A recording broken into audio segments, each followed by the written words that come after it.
Hello, family. Let me see what's going on with this camera. It is behind. Let's see. Let's get it cleaned up.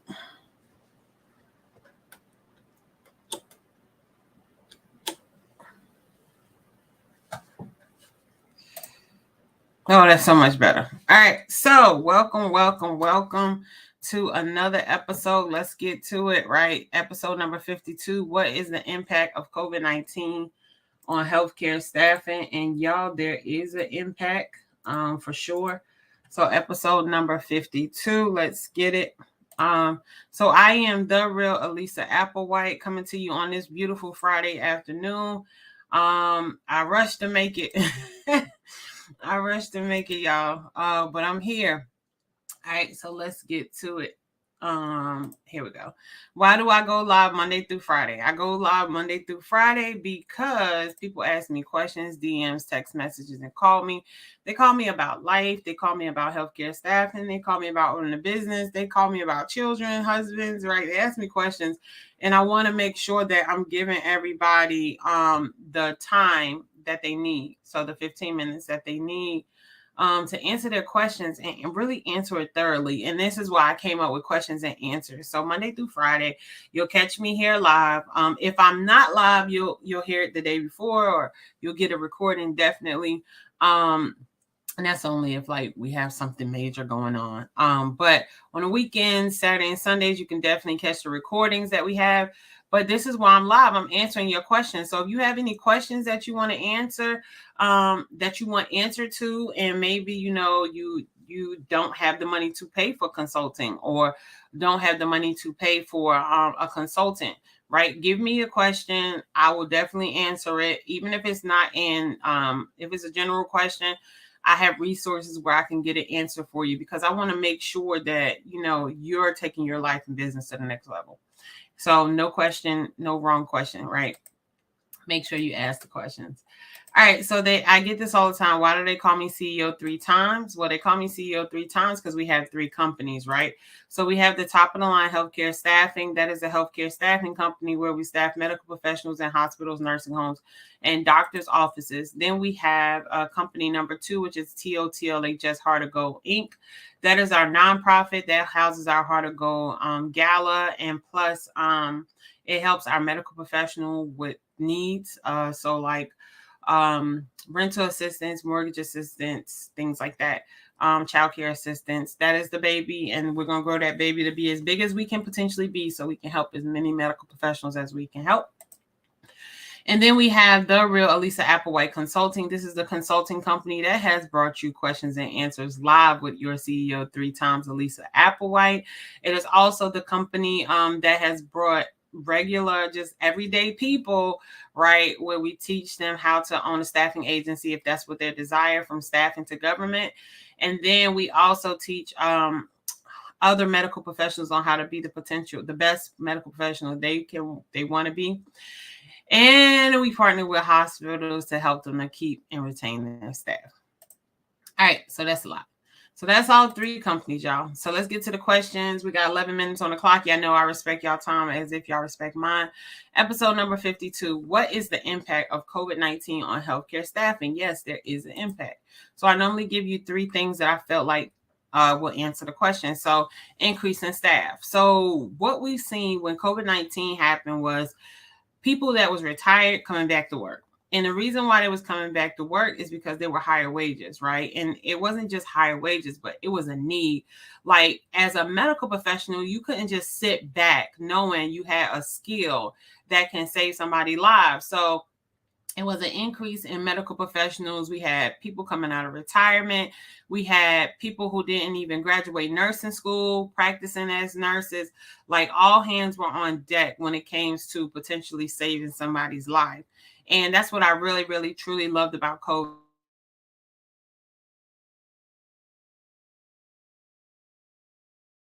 No matter if you're retired, no matter if you're just starting, there is a skill that you acquire that you can utilize to save a life. So I really, really love that about the COVID-19. Now, granted, it was a very, very horrible pandemic. This pandemic changed the game for a lot of people. A lot of people lost a lot of people that was close to them. But the unity that it brought in the community, the respect that it brought to medical professionals. So we were on the front line risking our lives and our guns and knives and whatever our battle stuff was, our masks, our skills, our gowns, our gloves, So with COVID-19, there was some great things that came out of it as far as the unity. So the increase in staff, from people, again, retiring, coming back to work, people not even finished nursing school, coming in and helping out and utilizing their skills, medical professionals, as far as doctors that wasn't finished medical school that came in and utilized the skill that they knew to help the patient, right? So everybody utilized what they knew to help somebody on some different type of level. So that is one of the impacts of COVID-19 on healthcare staffing, right? Healthcare staffing became a really, really huge, it's already been a huge industry, but during COVID, it became a really, really big industry. And that is because it was such increase in staff, right? So the hospitals and they didn't have the manpower to hire and orientate these people. So they had to get them through agencies so they can pour them in by the masses, right? And then the government was partnering. You could partner with the government if you was a healthcare staffing agency. So you can now pour in your nurses by the masses per state, right? So like people in California, the state of California, they had a favorite healthcare staffing was one of the facilities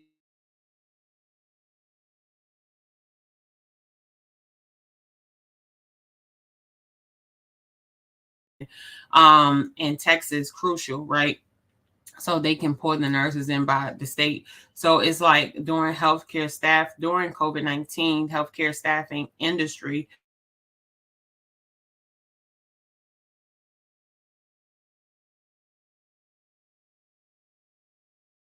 do, and we help beat this pandemic. So definitely.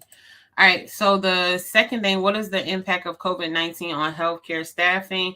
Increase in specialty awareness. So this is so important because during COVID, the the way that COVID affected the body, the medical professionals that you truly, truly needed, I'm sorry, I'm waving y'all on Instagram below.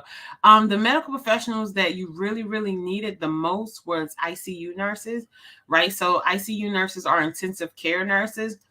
And the reason why you needed them the most is because the labs were just out of whack. They were not normal labs that you would see on the everyday med surg floor or telemetry floor.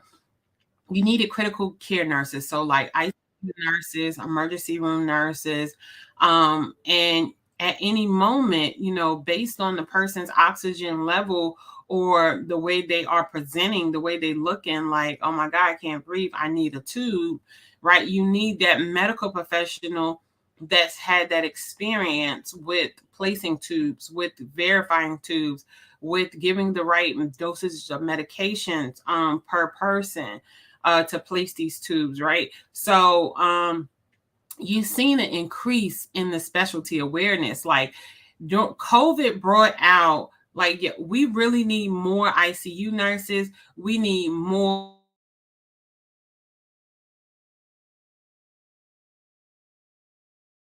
period, because not too many people can do it, right?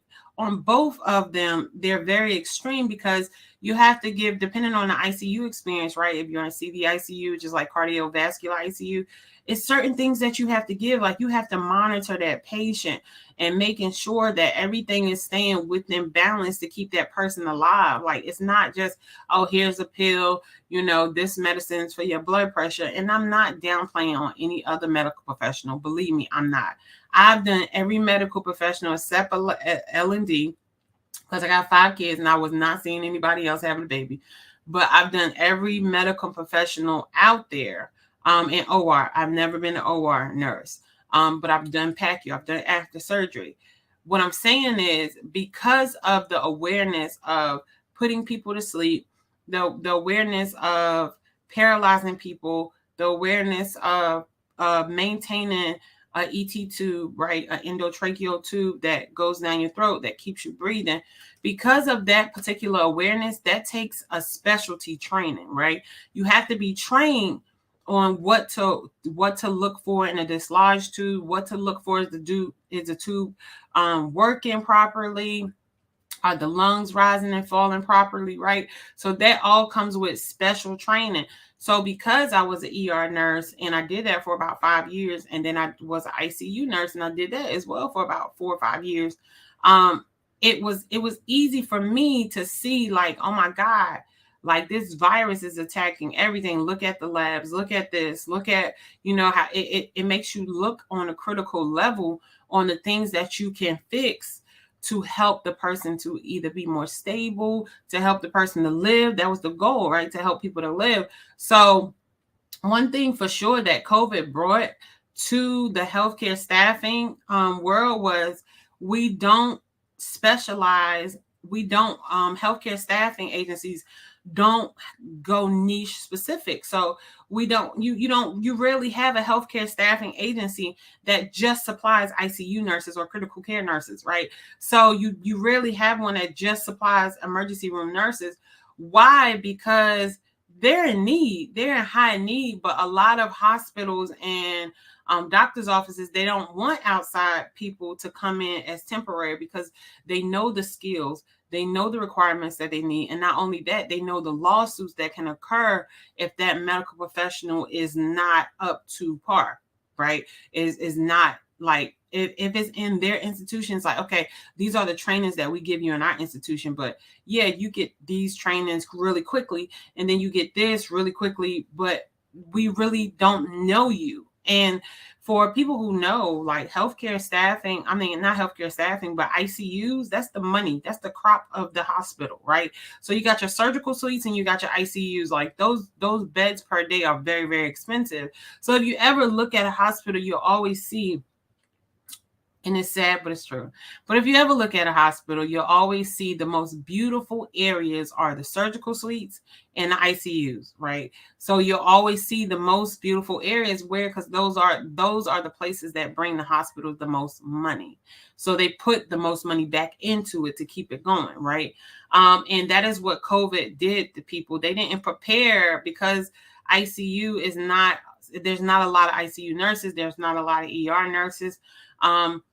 Because they did not prepare for a virus to come and be so focused on people needing specialty treatment, it showed that, hey, we don't have enough ICU nurses in the United States. We don't have enough ER nurses, right? So that is what the impact of COVID-19 did on healthcare staffing. It showed healthcare staffing owners, look, you need to hire medical professionals in this niche, or you need to hire medical professionals you can cross-train, right? So cross-train will be something that I am.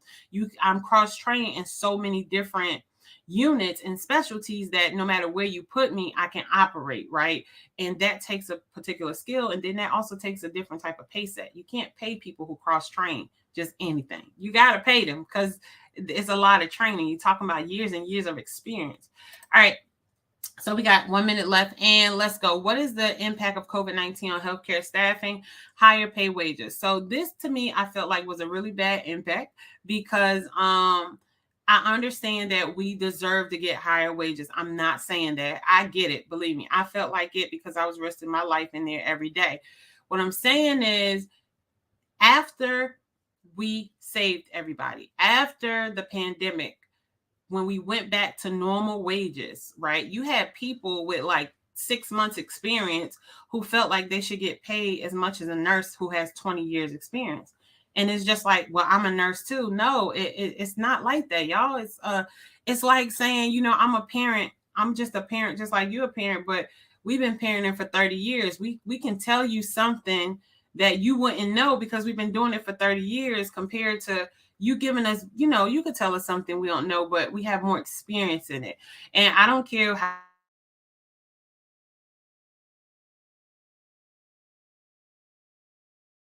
just get paid more because you put the work in to get the experience. And it's things that a book cannot teach you that only experience can teach you, right? So I truthfully, honestly believe that. And because of these wages are such higher, a lot of people backed away from the medical industry altogether because they're hoping like, oh, these wages are going to go up. These wages are going to go up. And what the problem is, nobody's suffering but the patients. That's the problem, right? So nobody's suffering but the patients.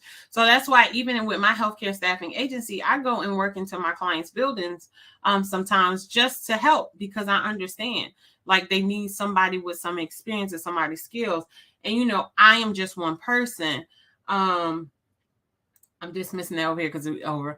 I'm just one person, but I know what experience can do in a building. I know what experience can do in a facility.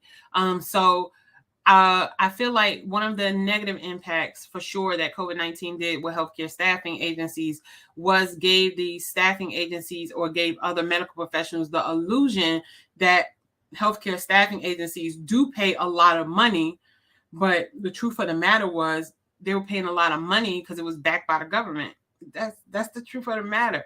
And now it's not backed by the government. So they pay normally what they normally pay, which decreases people that want to do healthcare staffing, because they're just like, how come, you was getting paid $10,000 and now you only offering me $2,000? Like, it doesn't make sense, right?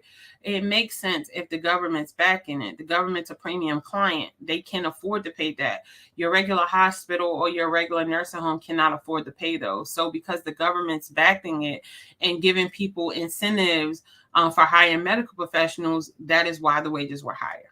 All right, so I hope I helped somebody, because you got some travel nurses out there like, I'm not going back to travel to $10,000 a week. Okay, well then that's personal, right? It's really, you're not really helping the patient, right? You got to help the patient. At the end of the day, you got to help the patient, right? And you still got to be able to live, and you can live off of $2,000 a week. You can live off of $2,000 a week. Okay. You got people making $500 a week that's working it out, and nurses complain about $2,000 a week, but it's okay. Right? Not saying top of the line. We still pay a little bit higher. We pay a lot of $2,000 a week, but still, you got to understand, we're in there for the patients, right? You can't drain a hospital and then they close down. Where the patients gonna go? Like, where they gonna go, y'all? We can't. You can't do that, right? All right. So, what is the impact of COVID-19 on healthcare staffing, or just get a government contract? Number 1, increase in staff. Number 2, increase in specialty awareness. And number 3, higher pay wages. All right, y'all. So I want to say, if you really, really like what I'm giving to you, if you like that I'm coming live to you every day and giving you information, go and subscribe to my YouTube channel. I am getting 500 subscribers. I'm going to be in people's inboxes this week again to make sure they subscribe. Guess what YouTube does? Anytime you subscribe, it sends me a message and says who subscribed to my channel. So everybody who subscribed to my channel, I'm subscribing to their channel. And not only that, but it lets me cross off my list who I don't need to contact again to say, hey, did you subscribe? Y'all, I'm a follow-up person. I really am. I follow through. If I have a plan, I have a vision, and I know that it can take me to the next level, I follow through. So make sure you're checking your messages. Make sure you are subscribing to my YouTube channel and all my social media platforms. The Real Elisa Applewhite. Again, that is The Real Elisa Applewhite. Go to my Facebook page and like my page, The Real Elisa Applewhite. You can catch me on all platforms at The Real Elisa Applewhite, not any extra number or letter or nothing. It is just The Real Elisa Applewhite. All right, family. So as always, I always tell you, thank you so much. Today's Friday, and I want y'all to have a blessed weekend. Tomorrow, definitely stay tuned for the replays. You can catch replays on Saturdays and Sundays. But I want you to know that I absolutely love you. And everybody is going through something in life, but you have to keep pushing through. And I'm saying this to y'all because I'm saying it to myself. Like, when I feel like a whirlwind is happening in my life right now, a whirlwind is happening in my life, but I'm just keeping my focus on God and just moving in exactly how he want me to move. Because at the end of the day, like, long as I get up and I keep moving, it's going to get done. And that's the mindset you got to have. Like, if God has allowed you to be with me, which I'm so glad that you're here with me today. I am so ecstatic that you're here. God has allowed you to be here with me today. Take advantage of it, y'all. when we get off this call, like, go do something that you always wanted to do and get it done. Like, sit down if you got to take a whole hour and get it done, because life is not promised to you at 3 o'clock, 5 o'clock, 4 o'clock, but life is promised to you right now as we're talking, right? So definitely take advantage. And remember that I absolutely love you and I don't know you, but God loves you in a way that I can't even explain or ever even dream of. So definitely reach out to your maker, y'all. He's just waiting for y'all to give you all the blessings that you are asked, that you deserve. So definitely until I see you again, I'll see you on Monday, right? I don't know. I might do a recording on Monday, y'all, because I have a business conference to go to. Always got somewhere to go, but I'm not sure. So don't hold me to it. I might just go live straight from the conference. All right, family. Absolutely love y'all. Take care. Until Monday. See you again. Bye-bye. Healthcare is affected by everything, right? You could be walking and have a stroke or have a heart attack. Now you are in the healthcare system, right?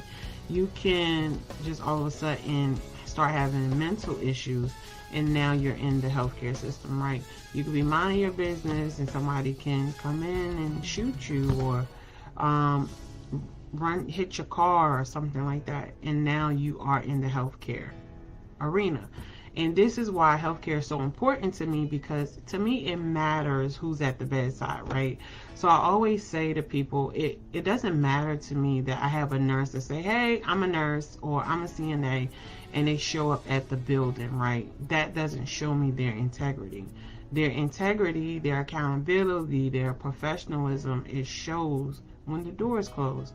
That is how you know how true a person is to their mission of being a healthcare professional, right?